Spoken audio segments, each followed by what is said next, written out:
صحیح مسلم میں اوپر تلے کئی احادیث ہیں کہ نبی علیہ السلام نے فرمایا کہ جس کا قربانی کا ارادہ ہو اور ذوالحجہ کا چاند نظر آ جائے اس وقت سے لے کے اس کا جانور قربان ہونے تک وہ اپنے جسم اور کھال سے کوئی چیز ریموو نہیں کرے. اور مسلم شریف میں آگے حدیث میں پھر آپ علیہ السلام نے اس کو بریف کیا ہے کہ کھال سے ریموو کرنے سے مراد بال ہیں، جسم سے ریموو کرنے سے مراد ناخن ہے.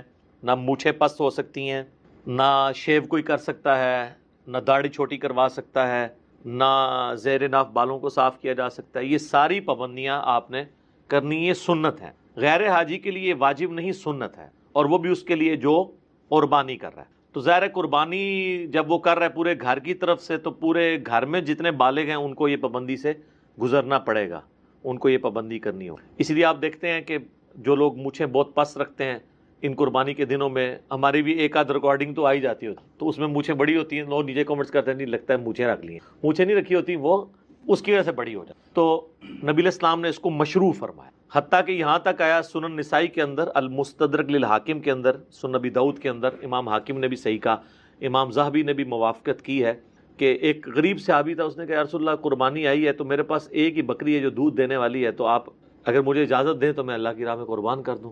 اب وہ اتنا غریب تھا کہ اس کا سورس آف انکم بھی وہی بکری تھی، تو حضور علیہ السلام نے کہا کہ نہیں اس کو قربان نہ کر. تو اب اس کو جوش بھی تھا قربانی کا، تو آپ نے فرمایا کہ اس طرح کرو کہ عید قربان والے دن باقی لوگ قربانی کر رہے ہوں گے تو تم اپنے غیر ضروری بال اور ناخن کاٹ لینا، تو تمہیں اللہ تعالیٰ ایک مکمل قربانی کا ثواب دے. یہ ایک بہت بڑی ایک سمجھ لیں اللہ کی طرف سے ہمیں نعمت دی گئی ہے. جو لوگ قربانی کی استطاعت نہیں رکھتے تو وہ بھی یکم ذوالحجہ سے لے کر 10 ذوالحجہ تک اپنے جسم سے بال اور ناخن نہ کاٹیں، اور جیسے ہی قربان گاہ میں پہلی قربانی ہو اس کے بعد وہ ناخن اور بال کاٹ لیں تو ان کو پوری قربانی کا ثواب مل جائے گا. اور جو دوسرا حاجی ہے نا، جو عام قربان کرنے والا ہے، اس کا جب تک اپنا جانور قربان نہیں ہوتا وہ اپنے بال ریموو نہیں کر سکتا. اسی طریقے سے حاجی بھی جب تک وہ اپنا جانور قربان نہیں کرتا وہ اپنے جسم کے بالوں کو اور ناخنوں کو نہیں کاٹ سکتا. تو یہ یعنی اس اعتبار سے پابندی سنت کے درجے میں ہے. عام جو قربانی عید کی ہے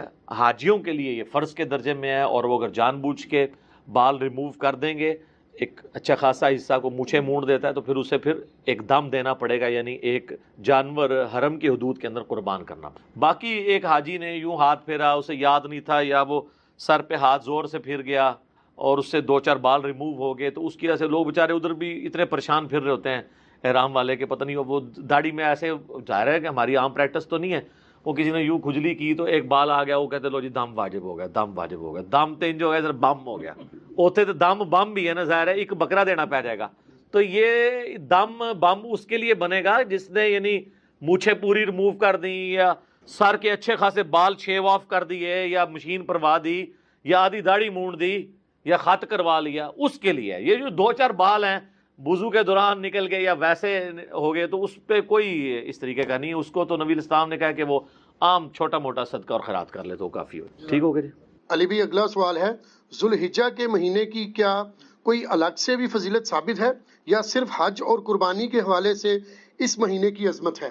حج اور قربانی تو جی کلائمیکس ہے اس میں، لیکن یہ مہینہ الگ سے بھی ایک فضیلت رکھتا ہے نا جی. سورہ التوبہ کے اندر اللہ تعالیٰ نے فرمایا نا کہ جب سے اللہ تعالیٰ نے زمین و آسمان کو پیدا فرمایا ہے تو 12 مہینے ہیں سال کے، ان میں سے 4 حرمت والے ہیں. بخاری اور مسلم میں اسی آیت کے کانٹیکسٹ میں ایک حدیث ہے کہ نبی علیہ السلام نے فرمایا وہ 4 حرمت والے مہینے 3 کنزیکٹیو ہیں، ذی قعدہ، ذوالحجہ اور محرم، اور ایک الگ سے ہے رجب کا مہینہ. ان 4 مہینوں میں آپ قتال نہیں کر سکتے تا وقت کہ کافر آپ پہ جنگ تھوپ نہ دے. اس لیے آپ دیکھیں جنگ صفین جو تھی اس کے دوران بھی یہ مہینہ آ گیا تھا، اس کا حرمت والا مہینہ، تو جنگ روک دی گئی. تو حرمت والا مہینہ یہ ذوالحجہ، اس اعتبار سے تو اس کی اہمیت ہے. باقی بڑی عید ہے ہماری 10 ذوالحجہ کو، اسی طریقے سے حج کی ساری ایکٹیویٹیز ذوالحجہ کے مہینے میں، تو یہ تو سارے فضائل اس کو حاصل ہیں. ایک جنرل حدیث ہے صحیح بخاری کے اندر کہ نبی صلی اللہ علیہ وآلہ وسلم نے فرمایا باقی پورے سال میں کیے ہوئے اعمال کبھی بھی ذوالحجہ کے پہلے 10 دنوں میں کیے ہوئے اعمال کے برابر نہیں ہو سکتے. اب یہ کیٹاگوریکلی ہے، یعنی ایون رمضان کی کوئی عبادت بھی یہ پہلے 10 دنوں کا مقابلہ نہیں کرتا. بلکہ اکثر مفسرین کا اتفاق ہے، یہ سورۃ الفجر میں جو اللہ نے قسم یاد فرمائی ہے نا، والفجر ولیال عشر، فجر کے وقت کی قسم اور 10 برکت والی راتوں کی قسم، یہ 10 راتیں جو ہیں وہ ذوالحجہ کی 10 راتیں ہیں، یکم ذوالحجہ سے لے کے 10 ذوالحجہ تک۔ تو بخاری کی اس حدیث میں آیا ہے کہ پورے سال میں نیک اعمال کا وہ ثواب نہیں ہے جو ان پہلے 10 دنوں کے اندر ہے، کوئی بھی نیک عمل۔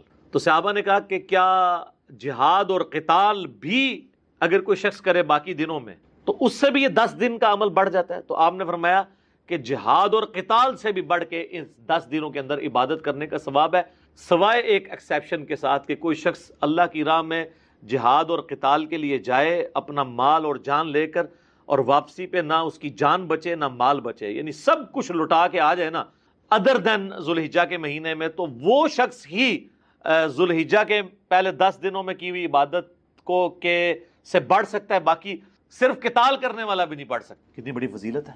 اور اسی حدیث کا ایک طریق مسند احمد میں ہے جس کی صحت کے اوپر اتفاق ہے لیکن وہ فٹ ان بیٹھتا ہے کہ نبی علیہ السلام نے، یہی الفاظ ہیں بخاری والے اور آگے الفاظ ہیں کہ ان 10 دنوں کے اندر اللہ تعالیٰ کی تحمید، تحلیل اور تکبیر بلند کرو۔ تحلیل کہتے ہیں لا الہ الا اللہ، تحمید کہتے ہیں الحمدللہ کو، تسبیح کہتے ہیں سبحان اللہ کو، تکبیر کہتے ہیں اللہ اکبر۔ اور یہ چاروں وظائف آپ کو پتہ ہے ایک ہی کلمے میں جمع ہے، سبحان اللہ والحمدللہ ولا الہ الا اللہ واللہ اکبر، جس پہ میرا یوٹیوب پہ کلپ بھی ہے۔ سب سے بہترین وظیفہ، آلموسٹ 3 لاکھ کے قریب لوگ دیکھ چکے ہیں، اس میں میں نے کئی احادیث اس حوالے سے بتائی ہیں جو ان 4 کلمات کے حوالے سے۔ تو اس میں بھی اسپیسیفکلی تکبیر کا ذکر آتا ہے۔ سورۃ البقرہ میں حج کا ذکر بھی آئے گا تو آپ کو آئے گا تکبیر بلند کرو۔ سورۃ البقرہ میں رمضان کے بعد عید کا ذکر آئے گا تو کہا گیا عید والے دن تکبیر بلند کرو۔ تو وہ تکبیر بلند کرنا تو سمپل اللہ اکبر کہنا ہے۔ اس کے علاوہ آپ کو المصنف ابن ابی شیبہ میں، سنن الکبریٰ البیہقی میں، مصنف عبد الرزاق میں صحابہ اور تابعین سے کئی ایک اقوال ملیں گے۔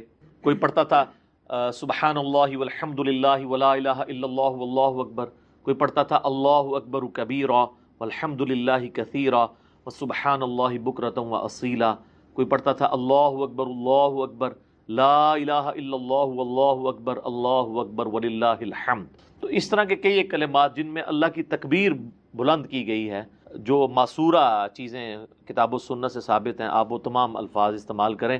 امام بخاری نے تو باقاعدہ صحیح بخاری میں اسی حدیث جو میں نے بیان کی کہ ذوالحجہ کے فضیلت، اس کی ہیڈنگ کے اندر انہوں نے لیا ہے کہ جو ابن عمر اور ابو ہریرہ تھے رضی اللہ عنہما، وہ ان 10 دنوں کے اندر بازار میں جا کے تکبیرات کو بلند کیا کرتے تھے، کیونکہ یہ تکبیرات بلند کرنے کے ہیں۔ بلکہ امام بخاری اسی پھر چیپٹر میں کی ہیڈنگ میں لے کے آئے کہ امام محمد باقر جو تھے، امام جعفر کے والد اور امام زین العابدین کے بیٹے، امام حسین علیہ السلام کے پوتے، ان کے بارے میں کہ وہ عام نمازوں میں فرض نماز کے علاوہ بھی جو نوافل ادا کرتے تھے نا، جنہیں ہم سنت موقدہ کہتے ہیں، اس کے بعد بھی تکبیرات بلند کیا۔ ایک تو وہ ہے نا جو سنن الکبریٰ البیہقی کے اندر، المصنف ابن ابی شیبہ میں، باقی کتابوں میں مولا علی علیہ السلام کا آپ کو ملے گا کہ مولا علی علیہ السلام جو ہیں وہ 9 ذوالحجہ کی فجر سے لے کے یعنی حج والے دن اور 13 کی مغرب سے پہلے تک یعنی عصر کی نماز تک، ہر نماز کے بعد بلند آواز سے یہ تکبیرات پڑھا کرتے تھے، اللہ اکبر لا الہ الا اللہ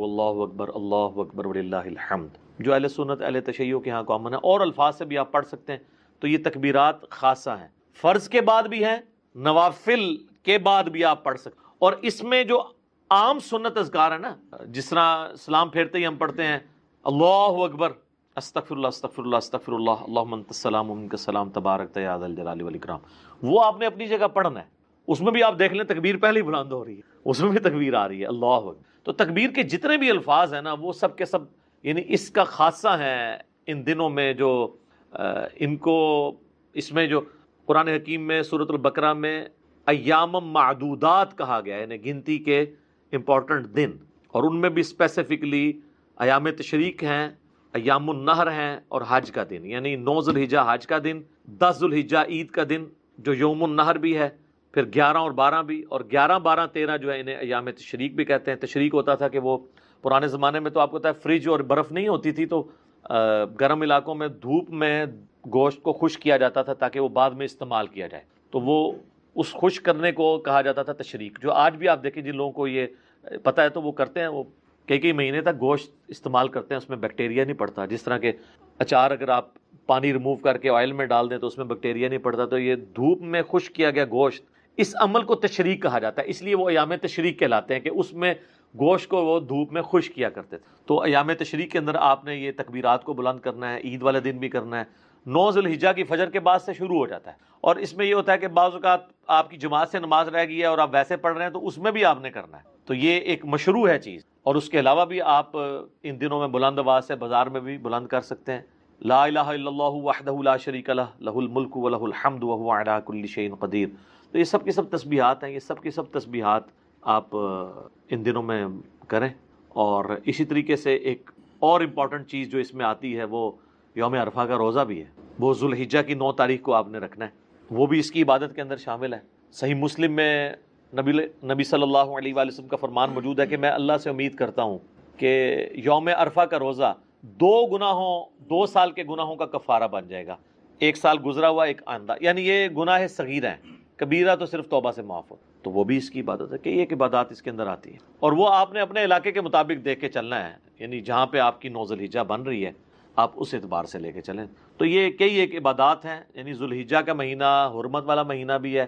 آپ بخاری مسلم کی وہ حدیث بھی دیکھیں نا, نبی علیہ السلام نے جو یوم النحر کا خطبہ دیا تھا منا کے میدان میں, تو آپ نے کیا فرمایا تھا؟ سب سے پہلے پوچھا آج کون سا دن ہے, صحابہ خاموش ہو گئے. آپ نے پوچھا یہ کون سا مہینہ ہے, صحابہ خاموش ہو گئے. اور صحابہ کہتے ہیں ہمیں پتہ تھا لیکن ہم خاموش اس لیے ہوئے کہ ہو سکتا ہے نبی علیہ السلام اس کا نام تبدیل کر. اور کہا کہ یہ کون سا شہر ہے, تو صحابہ خاموش رہے. تو آپ نے فرمایا کہ کیا یہ ذو الحجہ کا حرمت والا مہینہ نہیں ہے؟ کیا یہ آج کا دن یوم النحر کا دن نہیں ہے؟ اور یہ شہر مکہ نہیں ہے حرمت والا شہر؟ جس طریقے سے آج کا یہ مہینہ, یہ دن اور یہ شہر مکہ اللہ کے نزدیک حرمت والا ہے, اسی طریقے سے تمہاری جان, مال, عزت, آبرو ایک دوسرے کے اوپر حرام ہے. پھر آپ علیہ السلام نے فرمایا کہ کیا میں نے اپنے رب کا پیغام تم تک پہنچا دیا؟ تو سب نے کہا کہ آپ نے پہنچا دیا, حق ادا کیا. آپ نے 3 دفعہ یوں انگلی آسمان کی طرف بلند کر کے صحابہ کی طرف کی, اللہم اشہد اللہم اشہد اللہم اشہد, اے اللہ گواہ رہنا میں نے یہ پیغام پہنچا دیا ہے. پھر آپ نے فرمایا جو یہاں پہ موجود نہیں ہے ان تک پہنچانا اب تمہاری ذمہ داری ہے. اور بسا اوقات جسے بات پہنچائی جا رہی ہوتی ہے وہ زیادہ یاد رکھنے والا ہوتا ہے بنسبت اس کے کہ جو بات پہنچا رہا ہو. تو یہ اسی لیے محدثین جب یہ حدیث پڑھا کرتے تھے تو وہ کہا کرتے تھے صدق رسول اللہ, رسول اللہ نے سچ فرمایا کہ دین تو عرب کے لوگوں پہ نازل ہوا لیکن خدمت بعد میں اللہ نے عجم کے لوگوں کے ذریعے لی. احادیث کی آپ جتنے بھی آپ ائمہ دیکھیں آلموسٹ سارے عجمی ہیں, اور عجمی بھی کہاں سے اٹھ کے آئے ہیں. امام بخاری رشیا سے گئے ہیں, امام ترمذی, امام ابو داؤد افغانستان کے رہنے والے ہیں, امام مسلم ایران کے رہنے والے ہیں. تو اس طریقے سے اللہ تعالیٰ نے یہ خدمت عجمیوں سے لی. اور مجھے بڑا عجیب فیل ہوتا ہے جب سعودی عرب کے چینل پہ حج کے دنوں میں آپ اگر لگا کے دیکھیں تو اس میں تو آلموسٹ چلتی رہتی ہیں احادیث, لیکن عام دنوں میں بھی آپ اگر مدینہ شریف والا چینل لگائیں یا ایون مکہ شریف والا بھی, اذان اور نماز کے وقفے کے دوران جو احادیث بیان کی جا رہی ہوتی ہیں تو وہ اکثر احادیث کے اینڈ پہ بول رہے ہوتے ہیں رواہ البخاری رواہ المسلم رواہ البخاری رواہ مسلم. تو کتنی عظمت کی بات ہے کہ ان 2 بندوں کے نام لیے جا رہے ہیں جو عرب کے لوگ ہی نہیں ہیں, اور نبی علیہ السلام کا سارا نالج احادیث اللہ نے ان کے ذریعے جمع کروایا ہے. اللہ تعالیٰ ان کی قبروں کو نور سے بھر دے, انہیں ان کے نیک کاموں کا اجر عطا فرمائے, آمین. ٹھیک ہو گئی, جزاکم اللہ خیر. بڑے اہتمام کے ساتھ کیا, حتیٰ کہ آپ صحیح مسلم میں جو آپ کے آخری حج کی حدیث ہے 2950 جس میں آپ کا فرمان ہے کہ میں اپنے بعد تم میں وہ چیز چھوڑ کے جا رہا ہوں جسے مضبوطی سے پکڑ لوگے کبھی گمراہ نہیں ہوگے, وہ اللہ کی کتاب ہے. مسلم میں صرف اللہ کی کتاب کا ذکر ہے. سنت والی حدیث حاکم کے اندر ہے, وہ بھی حسن درجے میں. اور رہی غدیر خم کی حدیث, وہ تو حجۃ الوداع کے موقع پہ نہیں بلکہ واپسی پہ خم نامی گاؤں میں, وہ مسلم 6225 سے 6228. تو بخاری مسلم میں جو حدیث ہے 2950 جابر بن عبداللہ سے, وہ بڑی رکت انگیز حدیث ہے. جابر بن عبداللہ آلموسٹ نابینا ہو چکے ہوتے ہیں تو امام باقر ان کو ملنے کے لیے جاتے ہیں, تو ان کو بتایا جاتا ہے کہ حضور کا بچہ ہے آپ کے پاس, امام باقر حضرت حسین کے پوتے. تو وہ ان کو اپنے پاس بٹھاتے ہیں, تو حضرت امام باقر اس حدیث کو روایت کرتے ہیں, اور امام باقر سے امام جعفر صادق نے یہ بیان کیا ہے, اور 2 واسطوں سے امام مسلم نے لی ہے. تو امام باقر کہتے ہیں کہ جابر بن عبداللہ میرے یہ سامنے کے بٹن کھولتے ہیں اور میرے سینے پہ یوں ہاتھ رکھتے ہیں اور کہتے ہیں تم میرے نبی کے بیٹے ہو, تم مجھ سے جو پوچھنا چاہتے ہو پوچھو. تو وہ کہتے ہیں میں آپ سے پوچھنے آیا ہوں کہ نبی علیہ السلام نے حج کس طرح کیا تھا. تو وہ حج کی آلموسٹ 7-8 صفحوں پہ لمبی حدیث ہے. مسلم شریف میں 2950 اور مشکات میں دوسری جلد میں حج کے چیپٹر میں پہلی حدیث یہ ہے نبی علیہ السلام کے حج پہ. یہ امام باقر نے روایت کی ہے, ان سے امام جعفر نے سنی ہے, اور پھر بعد میں 2 واسطوں سے امام مسلم نے لی ہے. اس میں الفاظ ہیں کہ یمن سے نبی علیہ السلام نے 100 اونٹ منگوائے حجۃ الوداع کے موقع پر. 63 اونٹ آپ نے اپنے مبارک ہاتھوں سے نہر کیے ایک حج کے موقع پہ 63 اونٹ, اور یہ حضور اپنی طرف سے کر رہے ہیں, اور باقی 37 جو ہیں وہ مولا علی کو کہا کہ تم نے کرنا ہے. تو 63 میں اشارہ تھا کہ آپ کی چونکہ زندگی مبارک کے 63 سال ہیں, آپ نے پورے سال ایک ایک سال کی قربانی ایک ہی دفعہ کی ہے. اور اس کے بعد جابر بن عبداللہ کہتے ہیں کہ جب وہ 100 کے 100 اونٹ نہر ہو گئے تو نبی علیہ السلام نے حکم دیا کہ ہر اونٹ میں سے ایک ایک بوٹی لی جائے, اور وہ ساری 100 کی 100 بوٹیاں ایک دیگ میں ڈال کے پکائی گئیں, ہر ایک جانور سے ایک بوٹی لے کے. اور پھر جابر بن عبداللہ کہتے ہیں کہ مولا علی نے اور نبی علیہ السلام نے ایک دسترخوان پہ بیٹھ کے تناول فرمایا. ٹھیک ہے جی.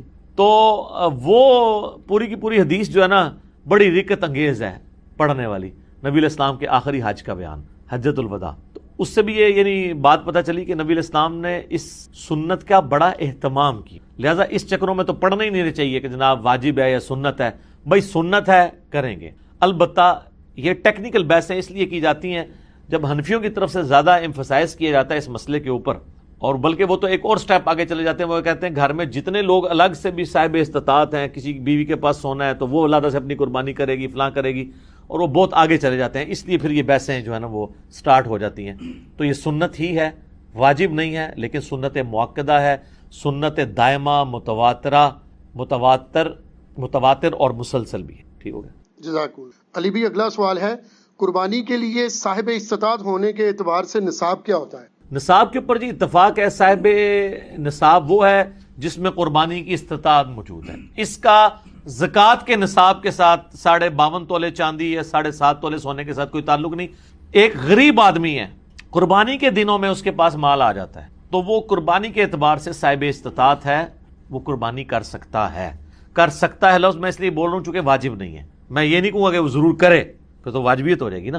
تو میں نے آپ کو پہلے اس پہ بحث کر چکا ہوں. تو وہ صاحب استطاعت ہے, ضرور کرے. جہاں ہم اتنے اور خرچے کرتے ہیں تو قربانی کیوں نہ کریں. تو اس کے لیے آپ کے پاس قربانی کا خرچہ ہونا ضرور. اب قربانی کا خرچہ بھی ظاہر ہے, اگر آپ اونٹ قربان کر رہے ہیں وہ تو 1.5-2 لاکھ روپے کا, اگر حصہ بھی ڈالتے ہیں تو آلموسٹ آج کل 18 سے 20 ہزار ہے, گائے کا 13 سے 15 ہزار ہے, اور بکرا لیں گے تو کم از کم بھی کوئی بہت بھی چھوٹے سے چھوٹا بھی دوندا بکرا ملا آپ کو تو 25 ہزار سے کم تو نہیں ملنے. اللہ ہے کہ بہت آپ انٹیریئر پنجاب میں کہیں جنوبی پنجاب چلے جائیں تو پھر بھی 20-25 ہزار کا تو بکرا چاہیے. تو اتنی رقم آپ کے پاس اگر رقم آ جاتی ہے تو بجائے اس کو اور معاملات میں خرچ کرنے کے اور جا کے ایک کوئی LED سکرین کو 50 انچ کی اٹھا کے لے آئیں آپ گھر میں, پہلے بھی ہو 32 والی, وہ چھوٹی لگ رہی ہو, پیسے آ جائیں, کمیٹی نکلے تو یہ چیزیں چھوٹی لگنی شروع ہو جاتی ہیں. تو اس کی بجائے قربانی کریں. آپ کیوں ان معاملات کے اوپر پیسے ضائع کرتے ہیں, پیسے ان کاموں میں ڈالیں.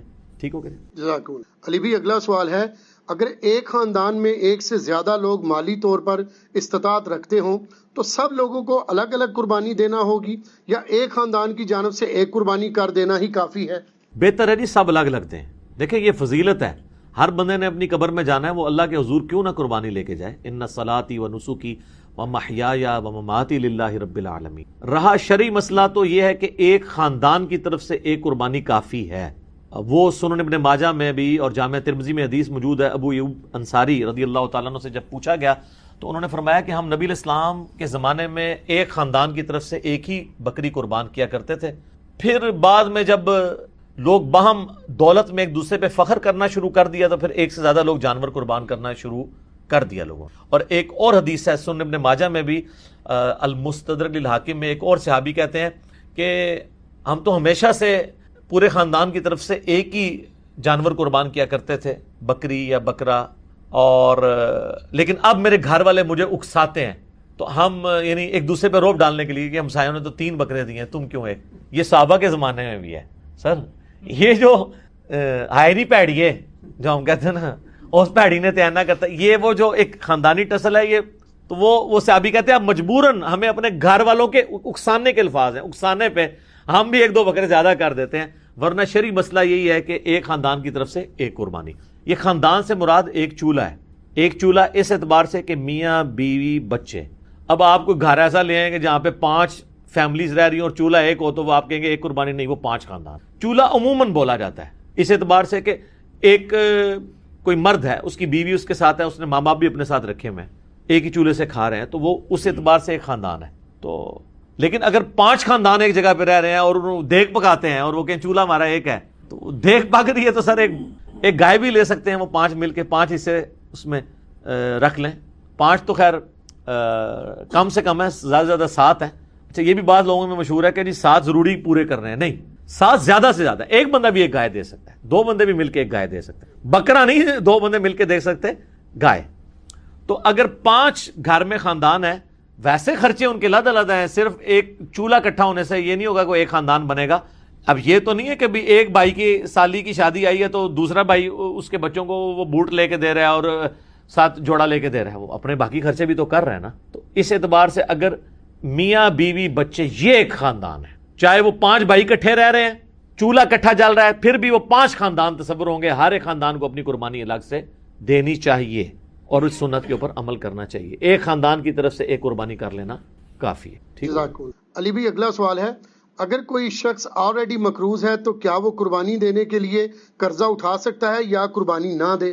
قربانی کیوں نہ دے جی، کروڑ پتی لوگ بھی مقروض ہیں. یہ بڑے بڑے فیکٹریوں کے مالکوں سے آپ پوچھیں، انہوں نے کروڑوں میں قرضے اٹھائے ہوئے ہیں. وہ اکویٹی تو ان کی 40% ہے، 60% تو ڈیٹ انہوں نے بینکوں سے اٹھایا ہوا ہے. وہ تو سب سے پہلے تو ان کی قربانی ساقط ہو جائے گی جو امریکن بیل چپ فٹ شدہ جو ہے منگوا کے یہاں پہ قربان کر رہے ہیں. اگر آپ ان کو دیکھیں مقروض وہ بھی ہیں. یہ قرضہ جو ہے یہ عارضی قرضہ ہے. یہ اس قرضے کو وہ قرضہ نہیں کہا جاتا کہ جس کی بنیاد پہ قرضہ یہ ہے کہ ایک بندہ قرضے کے تلے اس طرح دب گیا کہ اس کی 2 وقت کی روٹی محال ہو گئی ہے اور وہ روکی سوکی کھا کے گزارا کر رہا ہے، اس کو مقروض کہا جاتا ہے. کروڑ پتی لوگوں کو مقروض نہیں کہا جاتا.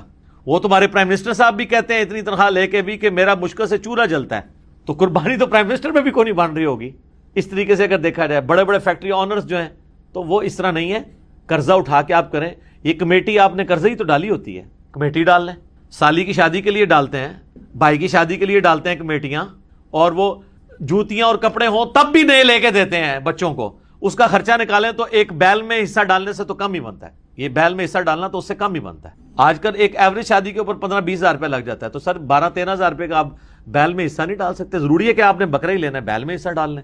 تو یہ جو آپ نے کمیٹی بھی ڈالی ہوتی ہے، اگر ایک سپوز ₹1,00,000 کی آپ کی کمیٹی نکلی ہے، تیسری یا چوتھی، اور 10,000 روپیہ مہینہ ہے، تو چوتھی آپ نے کمیٹی جب لے لی ہے تو آپ نے ابھی تک تو 40,000 اس کو جمع کروائے ہیں نا کمیٹی والے کو. 60,000 تو آپ نے بعد میں کرانے ہیں، لیکن ₹1,00,000 آپ نے پہلے ہی اٹھا لیا ہے. تو 60,000 کے تو آپ بھی مقروض ہیں. تو پھر تو دنیا میں کوئی بندہ ہی نہیں بچے گا. لوگ اتنے بولے بن کے نا، وہ کہتے ہیں، کئی لوگ پوچھ رہے تھے جی قرضہ بھی ہے، زکوٰۃ بھی دینی ہے، تو قرضہ بھی جو مائنس کریں گے، اور مائنس بھی کتنے الٹے طریقے سے کرتے ہیں. اس طریقے سے تو الٹا اس کو زکوٰۃ دینی پڑ جائے گی. وہ پتہ کس طرح کر رہے ہوتے ہیں. مثلا ایک بندے کا کاروبار ہے 1 کروڑ روپے کا، 40 لاکھ روپیہ اس کا اپنا تھا سرمایہ، 60 لاکھ اس نے بینک سے اٹھایا قرضہ.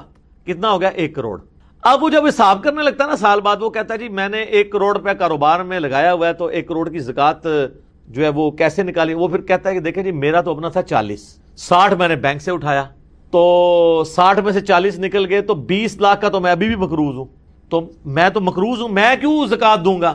حالانکہ وہ بیوقوف بھول جاتا ہے کہ کاروبار میں اس نے 1 کروڑ لگایا ہوا ہے. یہ 60 لاکھ 1 کروڑ میں سے مائنس ہونے ہیں، 40 لاکھ میں سے نہیں مائنس ہونے.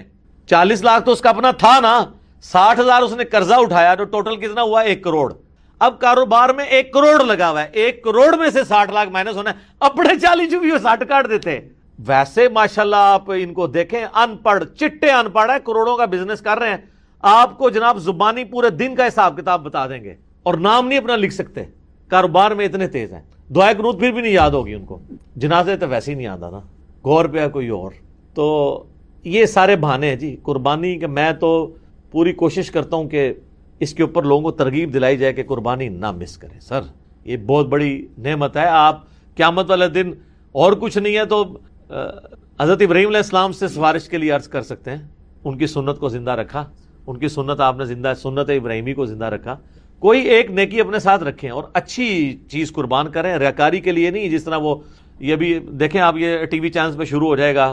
وہ کراچی میں ایک بندہ ہے، وہ جناب بچپن میں ایک بیل اوپر 30 منزل پہ 4تھی منزل پہ چڑھا لیتا ہے، پھر وہ کرین آتی ہے اس کو اتارنے کے لیے. اس طریقے سے ایک بندہ ہے وہ جناب امریکن بیل منگواتا ہے، اس میں چپیں فٹ ہوئی ہوتی ہیں. اگر یہ وہ اللہ کے لیے اچھا جانور دینا بہت اچھی بات ہے، لیکن اس کی نمائش نہیں ہونی چاہیے. ریاکاری ہوئی تو اعمال برباد ہونے کا خدشہ ہے. مسند احمد میں حدیث ہے، جس نے دکھلاوے کے لیے نماز پڑھی اس نے شرک کیا، حالانکہ پڑھی نماز ہے. دکھلاوے کے لیے روزہ رکھا اس نے شرک کیا، اور دکھلاوے کے لیے اللہ کی راہ میں صدقہ کیا. یہ صدقہ ہی ہے نا اللہ کی راہ میں قربانی کرنا، تو اس نے شرک کیا. اور جو مسلم شریف میں حدیث ہے کہ قیامت والے دن ایک سخی کو، ایک شہید کو، ایک قاری کو بلایا جائے گا. اللہ تعالیٰ تینوں کو اپنی نعمتیں گنوائے گا، تو پوچھے گا تو نے میرے لیے کیا کیا؟ شہید کہے گا یا اللہ جان دے دی، اور کیا کرتا؟ اس سے بڑی کیا بات تھی؟ اللہ کہے گا اس لیے دی کہ لوگ تجھے بہادر کہیں، لہٰذا دنیا میں تیری بڑی تعریف ہوئی ہے، اوندھا منہ کر کے دوزخ میں۔ سخی کو اللہ تعالیٰ پوچھے گا، کہے گا یا اللہ میں نے تو اتنا کچھ خیرات کیا، میں تو مسجد کی ٹوٹیوں کے اوپر نیم پلیٹ بھی لگوائی کہ فلاں سیٹ صاحب نے یہ وضو خانہ اور ٹائلٹ بنوایا ہے، اور بھی تجھے یقین نہیں آتا بریکٹائچ۔ تو اللہ تعالیٰ کہے گا یہ تو اس لیے کہا کہ لوگ اس تیری تعریف کریں، کر لی گئی، جا دوزخ میں، تم میرے پاس کوئی اجر نہیں۔ اور اس طریقے سے قرآن کے قاری کو کہا جائے گا تو نے اس لیے کیا کہ لوگ تیری تعریف کریں، تو بہت بڑا لامہ ہے۔ تو تجھے دنیا میں لوگوں نے ماشاءاللہ اتنی مدہ ذلہ دامت برکاتم عالیہ اور حافظہ اللہ، آیت اللہ، یادگار اسلاف۔ یادگار اسلاف نہ لکھا کرو، مطلب پتا کیا ہے کہ جڈا وڈا فراڈیا ہے نا، یہ اسلاف بھی ایڈے وڈے فراڈیے سن، یہ انہوں نے یاد ہی تازہ کر رہے ہیں نا، یہ تو اتنا خطرناک جملہ ہے نا، لکھا کرو۔ میرا دماغ ہوئے پاسے ٹوٹ جاتا ہے کہ یار یادگار اسلاف اگر یہ ہے تو یہ مطلب ہے جو میں سوچتا ہوں کہ پچھلے بھی یہی کچھ کرتے رہے ہیں اور یہ انہی کی یاد تازہ کر رہا ہے، تو یہ مطلب یہ انہی کی جائز روحانی اولاد ہے۔ یادگار اسلاف نہ لکھا کرو، ٹھیک ہے، اگر اسلاف کو آپ نے بچانا ہے تو۔ اور یہ باتیں کرنا صرف آسان ہے، دین کے اوپر چلنا بڑا مشکل کام۔ تو جناب قرضہ اٹھانا پڑتا ہے تو کوئی مسئلہ نہیں، قرضہ کیا آپ کو سب مر چلیں ہیں، قرضہ اٹھا کمیٹی ڈال لیں، پلان کریں قربانی کے لیے۔ اگر آپ نے ہر مہینے میں بھی 1000 روپے علیحدہ کیا ہو نا، سال بعد 12000 روپے بن جاتا ہے، آپ ایک حصہ ڈال ہی سکتے ہیں۔ تو اس کو جس طرح باقی خرچے رکھے ہوئے ہیں نا، بچوں کی فیسیں آج کل 2000 سے تو سٹارٹ ہو رہی ہے ایک عام نارمل سکول کے اندر، تو 24000 روپے تو آپ بچوں کی فیس بھی سال کی دے رہے ہیں، ٹھیک ہے۔ کرونا کی وجہ سے پھر بھی حیا نہیں آئی ہے اسکول والوں کو کہ پیسے ہی کچھ کم کر دیں، فیسیں آپ سے پوری لے رہے ہیں، تو سال میں 1000 روپے علیحدہ کر کے آپ اللہ کی راہ میں قربانی نہیں کر سکتے، کرنی چاہیے۔ ایون قرضہ بھی اٹھانا پڑتا ہے، ضرور اٹھائیں، کریں، کیونکہ یہ قرضہ ایسا نہیں ہے کہ جو آپ کی گردن کو دبوچ لے گا، آپ آسانی سے اتار لیں گے۔ 12-13 ہزار روپیہ کیا چیز ہے؟ اب اس چکر میں نہ پڑ جائے کہ میں نے جا کے 50,000 روپے دی کوئی بیتل بکری جا کے لینی ہے، تو وہ تو ظاہر ہے اتنا بڑا ہاتھ بھی نہ ڈالیں آپ، ٹھیک ہے، نارمل قربانی کر لیں جو آپ گھر میں۔ اچھا بعض لوگ ہیں گھر میں موٹا گوشت کھانے کو عیب اور گالی سمجھتے ہیں، اور جب قربانی کا موقع آتا ہے تو وہ بڑے گوشت میں حصہ ڈال دیتے ہیں پیسے بچانے کے۔ تو چاہیے یہ ہے کہ پھر جو اگر آپ چھوٹے گوشت کو پریفرلی گھر میں کھاتے ہیں، صرف چھوٹا گوشت جو کھا رہے ہیں، میں ان کی بات کر رہا ہوں، جو مکس کر کے کھا رہے ہیں